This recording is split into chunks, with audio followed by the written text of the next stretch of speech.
સાબરકાંઠામાં બાજરીનું ઉત્પાદન કરતા ખેડૂતો ટેકાના ભાવે બાજરીનું વેચાણ કરતા ખેડૂતો રાજીના રેટ થયા છે। સાબરકાંઠામાં 5400 હેક્ટરમાં બાજરીનું વાવેતર થાય છે। ચાલુ વર્ષે બાજરીનું સારું ઉત્પાદન મળતા ખેડૂતો માર્કેટમાં વેચાણ અર્થે નીકળ્યા હતા, જેમાં 400 થી 350નો ભાવ મળી રહ્યો છે। સરકારના ટેકાના ભાવે રજીસ્ટ્રેશન શરૂ કરવામાં આવ્યું હતું। જિલ્લામાં કુલ 1450 ખેડૂતોએ ટેકાના ભાવે રજીસ્ટ્રેશન કરાવ્યું હતું, જેમાં 88 ખેડૂતો વેચાણ અર્થે આવ્યા હતા। ખેડૂતો ટેકાના ભાવે બાજરીનું વેચાણ કરતા સારો ભાવ મળતા ખેડૂતોમાં ખુશીનો માહોલ જોવા મળી રહ્યો છે। દર સાલની માફક આ સાલ પણ અમે 20 વીઘા બાજરીનું વાવેતર કરેલ છે।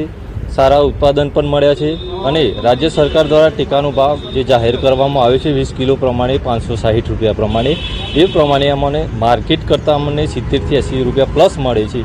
એટલા માટે અમે ટેકાના ભાવે બાજરી આપીએ છીએ। અમે બાજરી વાવીએ છીએ। બાજરી અમે વાવીને અહીંયા રજીસ્ટ્રેશન કરાવીને હોય પ્રૂફેટમાં વેચીએ છીએ, કેમ કે અહીંયા ભાવ વધારે મળે છે માર્કેટ કરતાં, એનો પૈસા ટાઈમ ટુ ટાઈમ મળી જાય છે। સરકારશ્રીના ટેકાના ભાવે રવિ માર્કેટિંગ સિઝનની ખરીદી અંતર્ગત ઘઉં, મકાઈ, બાજરી, જુવારની ખરીદી થાય છે। ટેકાના ભાવે સરકારશ્રીના પ્રતિ મણ 560 રૂપિયા છે બાજરીના। 3 ખરીદ કેન્દ્રો ખાતે કુલ 88 ખેડૂતો વેચાણ અર્થે આવેલા છે। ગાંધીનગરના જિલ્લા કલેક્ટર દ્વારા ગાંધીનગરના 4 વિસ્તારોને કોલેરાગ્રસ્ત જાહેર કરાયા છે, પણ જ્યારે ન્યૂઝ 18ની ટીમે કલોલના કોલેરાગ્રસ્ત વિસ્તારના ગાયના ટેકરાની મુલાકાત લીધી ત્યારે આંખો ફાટી જાય તેવા દ્રશ્યો જોવા મળ્યા। ઠેર ઠેર ગંદકીના ઢગલા તેમજ રહેણાંક વિસ્તારમાં જ પાલિકા દ્વારા કચરો ઠાલવતા દ્રશ્યો નજરે પડ્યા। સાથે જ રહેણાંક વિસ્તારની સામે મરેલા પશુઓના હાડપિંજર પણ કેમેરામાં કેદ થયા હતા। આ વિસ્તારમાં અવારનવાર કોલેરા તેમજ અન્ય રોગોનો ફેલાવો થતો હોય છે, જેને લઈને તંત્રની ઘોર બેદરકારીને પગલે સ્થાનિકોમાં નારાજગી જોવા મળી રહી છે। તેમજ તંત્ર દ્વારા જે મરેલા ઢોર ઠાલવવામાં આવે છે એ જગ્યા પર દિવાલ કરવાની માંગ પણ કરાઈ છે। આ અમારે આ ઢોર મરેલા, પછી માણસ મરી ગયેલા, પછી બધો ગંદકી બધી કે દુનિયાદારીની છે, આ કચરા પેટી છે, માણસ મરેલા એક દાંતી નાખે છે, પછી અંધારું ગુપ જેવું છે, પછી અમારા છોકરા બધા બીમાર પડી જાય છે। અમે સરકારના અંદર અરજી નાખીએ છીએ પણ કોઈ સાંભળતું નહીં। ગાયોના ટેકરામાં સાહેબ કોઈ અમારું સાંભળતું નહીં। વોટ આલીએ અમે આખી જિંદગીથી અમે રહીએ, પણ અમારું કોઈ લોકો કશું કંગાળતા નહીં। કોઈ હગાવાલું આવે તો પાણી નહીં પીતું કે કોઈ ઊભું નહીં રહેતું, અને જેટલું પબ્લિક આવે એટલી બધી બાસો મારીને જતું રહે। ઢોર નાખે તો રસ્તામાં નાખે સાહેબ, ગાયો કાપી કાપીને રસ્તામાં નાખે, બકરા નાખે। આનું અમારું તો કોઈ ગંગાતું જ નહીં, તો અમારા ગરીબોનું થાય। આ વિસ્તારમાં પીવાનું પાણી તો ચોખ્ખું આવે છે, પણ ઠેર ઠેર ગંદકીના ઢગલા વચ્ચે ગાયના ટેકરા વિસ્તારના રહેવાસીઓ વારંવાર બીમાર પડવાની પણ સમસ્યા સર્જાતી હોય છે। ન્યૂઝ 18ની ટીમે કોલેરાગ્રસ્ત દર્દીની પણ મુલાકાત લીધી હતી। ઝાડા ઉલટી થવાને લીધે તેમની હાલત ખૂબ જ નબળી જણાઈ હતી। સાથે જ્યારે વોર્ડના કોર્પોરેટરને વિસ્તારની ગંદકી વિશે પૂછવામાં આવ્યું તો તેમનો પણ ફીકો પ્રતિસાદ જોવા મળ્યો, અને આવી બેદરકારી સામે આવી હોવા છતાં તેઓ હસતા નજરે પડ્યા હતા।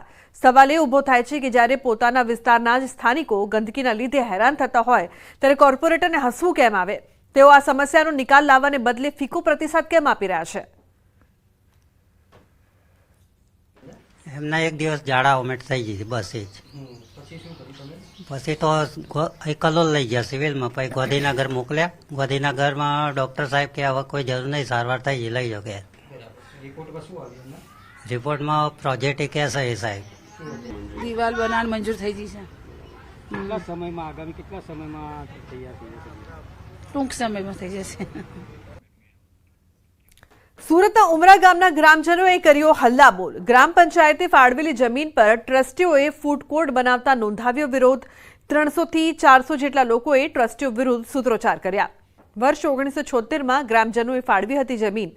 ગ્રામજનોને અંધારામાં રાખી જમીન પર ટ્રસ્ટીઓ દ્વારા ફૂડ કોર્ટ બનાવી કમાણી કરતા હોવાનો આરોપ છે। ટ્રસ્ટીઓ ફૂડ કોર્ટ શરૂ કરીને ભાડા પેટે વર્ષે લાખો રૂપિયાની કમાણી કરતા હોવાના ગ્રામજનોએ આક્ષેપ લગાવ્યા।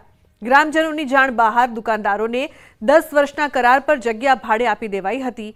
ગ્રામજનોએ જગ્યા રિન્યૂ કરવાની ના પાડતા ટ્રસ્ટીઓએ ગ્રામજનોની પરવાનગી વગર ફરી જગ્યા રિન્યૂ કરી દેતા ગ્રામજનો વિરોધ કરવા રસ્તા પર ઉતર્યા। બીજી તરફ ટ્રસ્ટીઓએ ફાળવેલી જગ્યાના તમામ દસ્તાવેજો લઈને ફરાર થઈ ગયા છે। અંતે ગ્રામજનોએ સુરત મહાનગરપાલિકામાં ફરિયાદ આપીને ફૂડ કોર્ટને સીલ મરાવ્યું છે। હાલ આ સમગ્ર મામલો કોર્ટમાં પહોંચ્યો છે। ગેરબંધારણીય વહીવટનો આદર્શ નમૂનો ટ્રસ્ટીશ્રીઓ પેશ કરેલો છે, એના એક વિરોધ રૂપે આજે અમે સમસ્ત ગામ સમાજ અહીંયા ઉપસ્થિત થયેલ છે અને જે ગેરકાયદેસર રીતે ભાડાની પ્રક્રિયા હાથ ધરવામાં આવેલી હતી એની સામે જે કોર્ટ કમિશનની પ્રક્રિયા થઈ એનો આજે અમે શાંતપૂર્ણ રીતે સમસ્ત ગામ સમાજ ઉમરા ગામના સભ્યો વિરોધ નોંધાવ્યો છે। મહેસાણા શહેરની સિટી બસ સિટી લઈ વિપક્ષે ફરી એકવાર પ્રહાર કર્યા। વિપક્ષે આક્ષેપ કર્યા હતા કે જીપીએસ ટ્રેકિંગ સિસ્ટમ બંધ છે, બસો છે તે બંધ હાલતમાં છે, ડિસ્પ્લે બોર્ડ બંધ હાલતમાં છે। વિપક્ષ નેતા કમલેશ સુતરિયાના સિટી બસ મુદ્દે આક્ષેપો સામે પાલિકાના ચીફ ઓફિસર સબ સલામત હોવાનું જણાવી રહ્યા છે, જ્યારે ચીફ ઓફિસરે જણાવ્યું હતું કે છેલ્લા 2-3 મહિનાથી સિટી બસ અંગેની ફરિયાદો વધી છે, જે મુદ્દે એજન્સીને પેનલ્ટી પણ કરવામાં આવી છે।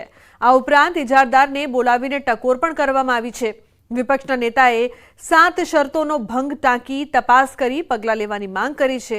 જો પગલાં લેવામાં નહીં આવે તો ના છૂટકે હાઈકોર્ટમાં અરજી કરવાની ફરજ પડશે તેવી ચીમકી ઉચ્ચારી છે। હીટ મારી ગઈ એટલે બંધ કરી દીધેલ છે તમામ બસો। તો શું આ નગરપાલિકાના કર્મચારી પણ એજન્સી સાથે મિલીભગત ચાલી રહી છે કે સિટી બસ બંધ હોવા છતાં પણ ચાલુ દર્શાવી રહ્યા છે? આ બાબતે ઊંડાણપૂર્વક તપાસ કરવા મેં પ્રાદેશિક કમિશનરમાં, માનનીય મુખ્યમંત્રીશ્રીના, માનનીય વિપક્ષ નેતા અમિતભાઈ ચાવડાના, વાહન વ્યવહાર મંત્રાલયમાં તેમજ મહેસાણા આરટીઓમાં લેખિત રજૂઆત કરેલ છે કે આ બાબતે તપાસ થવી જોઈએ। છેલ્લા 2-3 મહિનાથી તે બાબતે હેવી પેનલ્ટી પણ કરવામાં આવેલ છે અને જે પણ ઇજારદારશ્રી છે એમને રૂબરૂ બોલાવી અને તાકીદ કરેલી છે કે હવે પછી મેક્સિમમ સિટી બસો નિયમિત ચાલે અને એનું ફિટનેસ સર્ટિફિકેટ પણ મેળવી લેવા માટે જણાવેલ છે। તો સુરત નેશનલ હાઈવે પર સર્જાયો છે અકસ્માત। પલસાણા બારડોલી નેશનલ હાઈવે પર અકસ્માત સર્જાયો। એના ગામ નજીક 3 કાર વચ્ચે અકસ્માત થયો હતો। આ અકસ્માતમાં એક મહિલાનું મોત થયું છે, જ્યારે 6 લોકોને ઈજા થઈ છે। કાર ચાલકે સ્ટીયરિંગ પરથી કાબુ ગુમાવતા અકસ્માત થયો। ઈજાગ્રસ્તોને સારવાર અર્થે હોસ્પિટલમાં ખસેડવામાં આવ્યા છે। બેકાબુ કાર ડિવાઈડર કૂદીને સામેની કાર સાથે ધડાકાભેર અથડાઈ હતી। તો પૂણા ગામની દાહિયાનગર સોસાયટીના રહીશો હતા કારમાં સવાર। પલસાણા પોલીસે ઘટનાસ્થળે પહોંચીને વધુ કાર્યવાહી હાથ ધરી છે।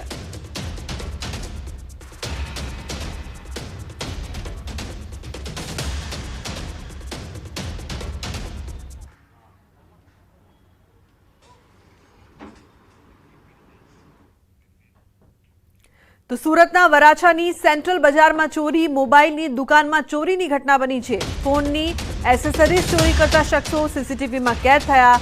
ચોરી કરનાર યુવક નબીરો હોવાની પણ ચર્ચા થઈ રહી છે। તો વરાછાની સેન્ટ્રલ બજારમાં ચોરીની ઘટના, મોબાઈલની દુકાનમાં ચોરીની ઘટના સામે આવી। તો ચોરી કરતા શખ્સો સીસીટીવીમાં કેદ થયા હતા। મોબાઈલની એસેસરીઝની આ તમામ લોકો ચોરી કરી રહ્યા હતા। વરાછાની સેન્ટ્રલ બજારમાં ચોરીની આ ઘટના બાદ ચકચાર મચી ગઈ છે। તો સીસીટીવીમાં જોઈ શકાય છે કે મોબાઈલની દુકાનમાં કઈ રીતે ચોરી કરવામાં આવી રહી છે। ચોરી કરતા શખ્સો સીસીટીવીમાં કેદ થયા છે, તેઓ મોબાઈલના એસેસરીઝની ચોરી કરતા જોવા મળી રહ્યા છે।